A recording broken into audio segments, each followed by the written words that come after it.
Welcome on in, golf fans. It's your boy Gsluke here with our DFS and betting preview for this week's Farmers Insurance Open. Gonna go through what you need to know about Torrey Pines to go out there, attack some of your top DFS plays, potential outright bets, all that sort of jazz, and have yourself a week for this elite level field, a ball striking test out there in Torrey Pines, and one that is pretty predictive from year to year. Personally, have my biggest outright ever hit out there with a Luke list at more than 100 to 1.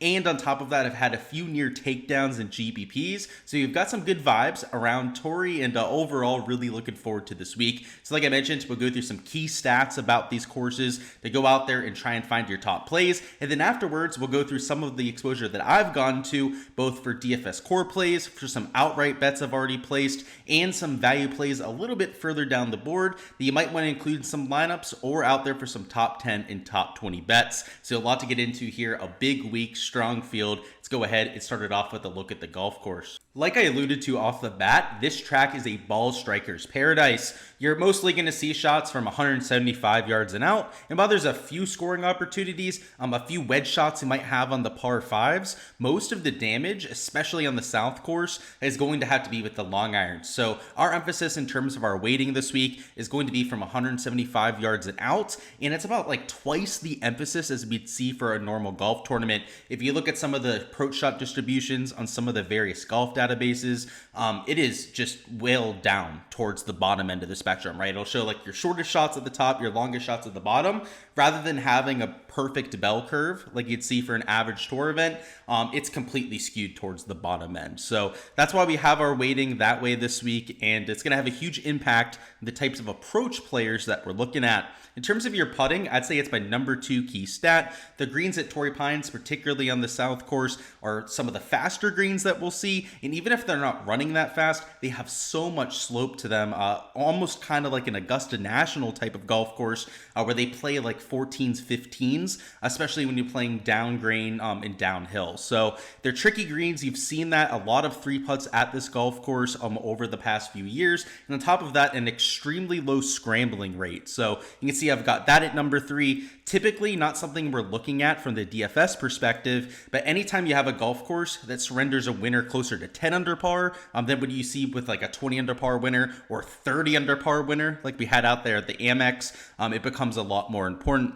You also have some deep rough around Torrey Pines that is some of the lushest that we have all year. It's listed at 4 inches. It really plays longer than that, especially towards the weekend. So having some driving distance, some ball speed to extract yourself from that rough is going to be important. The fairway percentage is only about 55% around this golf course, so no matter if you're an accurate player, no matter if you're a little bit of a sprayer off the tee, you probably aren't going to be finding the short stuff all that much. And if you look at some of the winners, a lot of them have had a sub 50% fairway rate, so it hasn't even equated to success out there with hitting all those fairways. So more so looking at the distance, looking for guys that can gain with that, because you're going to see a pretty low fairway rate to begin with. Bogey avoidance important, right? Another way to look at that, around the green prowess. Shots gained putting on fast greens. It might be a little bit more damp this time around.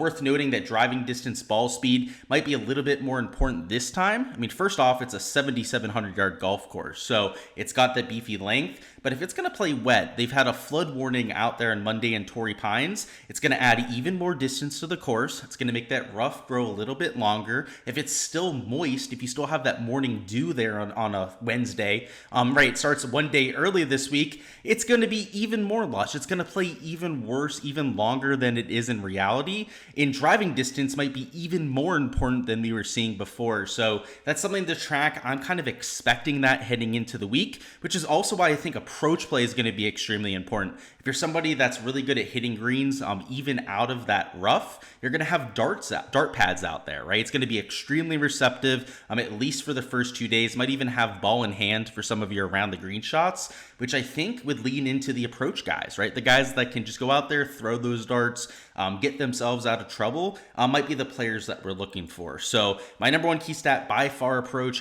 usually is for most golf tournaments, but at a ball striking fest like we've seen at Torrey Pines, right, a major championship caliber golf course, it's even more so the case. So don't completely overlook putting. A lot of your top 5, top 10s are guys that can kind of take that approach play, take that ball striking, and marry it up with the putter. Players that have really taken advantage would be a Jason Day. His putting record around here is unbelievable. So no matter how he's hitting it, you kind of have to consider that type of player here. Sahith Theegala has been a shiner on these greens. So not only just looking at their Torrey Pines track record, but looking at their POA baseline is probably a decent idea too. So in terms of players that translates to, a couple outright bets towards the top of the board, a couple core plays I'll be getting well over the board on, and then towards the bottom end, we'll have a few value plays that we're going to go through that I'm probably not going to take for outrights, especially because a couple of our outrights are short numbers, right? So I don't want to add too many names to the card, but potential top 10, top 20 bets. So pretty much no matter the case, going to be a part of my DFS exposure, and probably with some hefty ownership numbers on a few of these guys up top. So we'll start with Collin Morikawa at $10,200, who, if you saw my course breakdown video, you knew this one was coming. He showed up in pretty much every metric that we looked at. On POA, you can see he's only gaining about 0.06 of a stroke per round, so not very much. But if you look at the more recent form on his shots gained on POA, he's gaining about a half a stroke per round to the field. And if you compare it to his long-term baseline, right, even this 6/100ths of a stroke right there is significantly better than what you've seen over the last 36 rounds. It makes sense that he would be comfortable on the surface as he played his college golf out there in California, right? Almost all of his college events were played on the surface, right? Spends a lot of time out there too, right? Getting used to the surface. And every time we've seen him go out west, right, it's gone pretty well for the kid. So whether it's the ball striking acumen, right, where he checks all of those boxes emphatically, whether it's the familiarity on the surface, or even the course history where he's gone out there and had some solid finishes of third last year, right? T21 back there in 2020, decent finish at the US Open they had out here at Torrey Pines too. All of that makes him an extremely attractive play this week. But was really the icing on the cake was the Zozo Championship win. Accordia Golf Narashino, I know we didn't mention the comps, is my number one comp course. They played pretty decently at Quail Hollow. Congaree also teed it up there, was at least half decent at that golf course. Just somebody that I think fits a course where you have to hit your long irons well, right? He's maybe the best iron player in the world when he has his best stuff, and with the added bonus that he likes this POA Anua surface. So you'll see his long-term fit per my modeling, he's number 2 in the world. Recent form ranking, right? He's kind of just been okay of late, right? You can see he's there at number 24, but because that long-term fit is, just so top end, right? He's such a good course fit here. He's still my number 3 total model ranking. So I took him outright at 11-1. He's probably going to be a little bit chalky for DFS. I would imagine right around 20% projected ownership, but in either case, I'll be getting over the field there, probably 35, maybe 40% exposure in my lineups, and hopefully he comes in closer to 15% ownership. If that would be the case, I'd feel real comfortable getting that 35, 40%. But I have a sneaking suspicion because of the form, because of the fact that he is such a good iron player at a ball striking fest, that you're going to see a lot of people get there themselves. But that's okay. I'll get over the field and differentiate with one of my other spots. Next up, we got Max Homa, who I also took at 11-1. So I've got dueling guys there at 11-1. Not something I do very often for a betting card, but this golf course, this type of event, a ball striking fest, is usually won by one of the best players in the world. So I don't feel as bad, right, making my outright card a little bit top heavy at this kind of golf tournament. So yeah, my winnings this week are going to be capped to right around like a 5-1, right, if any of these guys win. Put 100 on Morikawa, put 100 on Max Homa, $50 on Sahith Theegala, who we'll talk about here in a few minutes. But Max Homa is, last year's champion, right? Going for that back-to-back, something that he's been able to do before out there at the Fortinet Championship.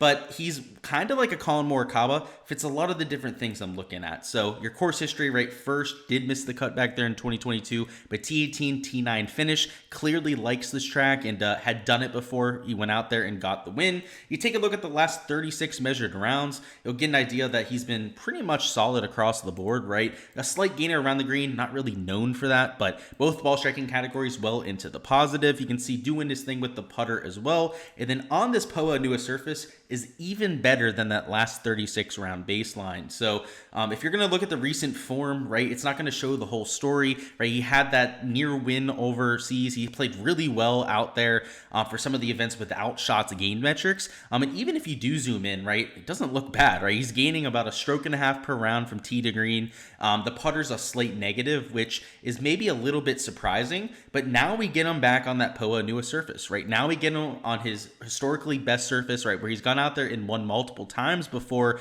and I don't think that's a coincidence, right? He's gone out there and won on his, the surface he feels most comfortable on, maybe feels a little bit less nervous, a little bit more comfortable with his reads out there on POA, and at $10,100, $10,002 for Colin Morikawa.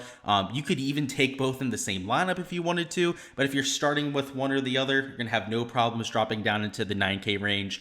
And pretty much taking whatever kind of build you want, right? You can be a little bit more aggressive and take a double buy up. You can go down here, take somebody in the 9K and have that balanced build.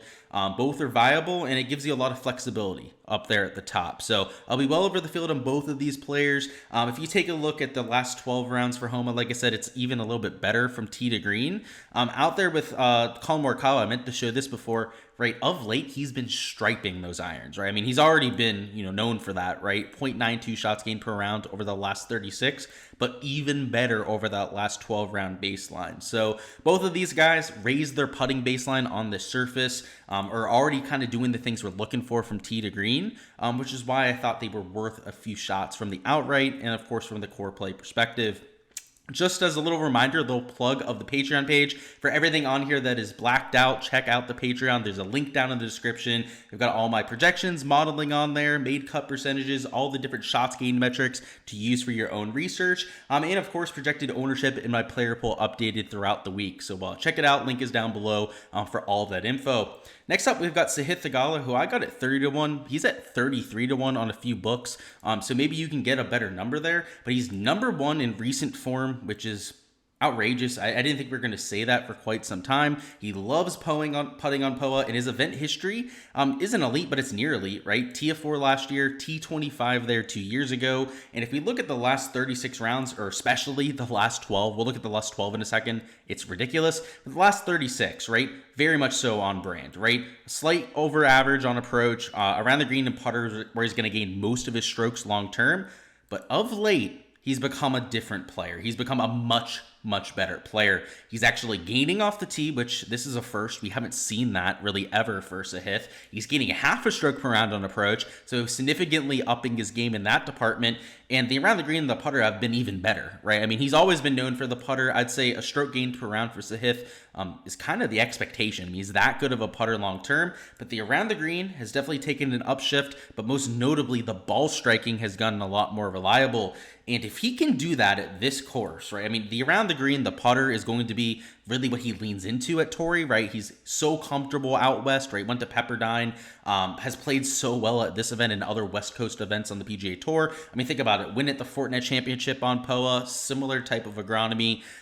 Again, the fact that Homa and him are only winning over here on the West Coast is, I don't think that's a coincidence whatsoever. So I want to lean into these guys that raise their game on this type of surface and the ones that are playing well of late, right? He's number one in recent form ranking. And now we're getting him on the West Coast surface, right? Now we're getting him out there at his sweet spot, right? Where he goes out there and gets hot every single year. So I'm going to ride these type of players that do that have that little uptick in performance, rather than guys around him, I think, that are similar type of players, but not at the course that they feel most comfortable. So love Sahith at 30-1. If you can get 33-1, even better. I think you can get 12-1, maybe even like 12.5-1 out there in a Morikawa or Homa, right? Do your shopping out there, do your homework out there on those plays. I unfortunately only have one book to access down here in South Florida, right? Hard Rock Bet. So kind of stuck with the numbers that I took, but even at those numbers, I took the plunge on them and didn't have an issue with it. Down here in the 7K range, a few value plays we want to go through, and one that has a soft place in my heart here with the Luke list. I hit him for an outright here. Again, like I said, I think the biggest outright that I've ever hit. $7,800 this week, and we don't need him to win this golf tournament, right? If I take a top 10, top 20 bet, right, that feels pretty reasonable on a Luke list. And the reasoning is quite simple. clearly likes the track, right? Event history, you're going to be hard pressed to find somebody better, right? Top 25, win, top 10, T36, T40. You take a look at some of the comp courses, he's been really, really good at Quill Hollow Club, has nearly won that golf tournament, was decent at the Zozo Championship. Palmetto Championship and CJ Cup also went out there, was in the top half of both of those fields. Just a player that the comp courses loved. That's why I bet him outright that year. And then on POA, I know this 0.3 shots gained to loss doesn't look that good. That is much better than his career baseline, right? He normally loses like 0.6, 0.7 shots per round. Now, of late, the putting has got a lot better, right? The ball striking has still been there for Luke List. That's why he's had so many of those top finishes. But now that we're getting him on POA, which is an even better surface for him, I mean, the putter's been a strength for him, arguably, over the last 36 rounds. So if we go ahead and look at this for Luke List, you'll see a slight loser there. That is, again, much better than what he's used to. Still doing his thing from tee to green. We zoom in on it. Let's see how he's doing over the last 12. You see the same thing pretty much, right? Gaining from tee to green, a slight loser with the putter. Now that we get him on his historically best surface, right? Maybe that slight negative goes to a slight positive because he is that much more comfortable on POA. It's going to be hard to judge, right? We haven't seen him on POA since he's had that improvement with the flat stick. And that might translate to a lot of success. So I want to be there early. He's done it before here. Clearly likes the golf course. $7,800 is pretty expensive for Luke List compared to where we've seen him over the past few months, especially before that resurgence, right, where he started to get the increase in pricing. But I like him at this type of track. So $7,800, potentially in the top 10, top 20. No odds posted for that over there in Hard Rock Bet yet. We'll have to see if the odds are comparable. If they're somewhat reasonable compared to other books, I'll probably dive in on it. Next up, we've got ourselves Michael Kim down here at $7,300. A local guy to San Diego, went to Torrey Pines High School, so he's played this course quite a bit. But what you have to like about Michael Kim is the event history has been, it's been okay, right? He's made a few cuts over the last 5 years, missed one back there 5 years ago. But what you like about it is that he's really good at the things we're looking for. Long irons, checks that box. He's top 25 in almost all the long iron categories. Recent form, number 6 in the field, has been on fire right here in 2024. So we take a look at the last 12 measured rounds, bring up Michael Kim here at $7,300, gaining 0.87 shots on approach and 0.92 at the putter. I mean, just amazing stuff out there. What we're looking for in both of those categories. And on POA, does his best work, right? You can see he gains 0.52 shots gained per round on POA, which I know isn't as good as what you've seen over the last 12 rounds, but compared to his long-term baseline, that is his best surface. Went to school in South California, right? So we know he's used to this type of grass.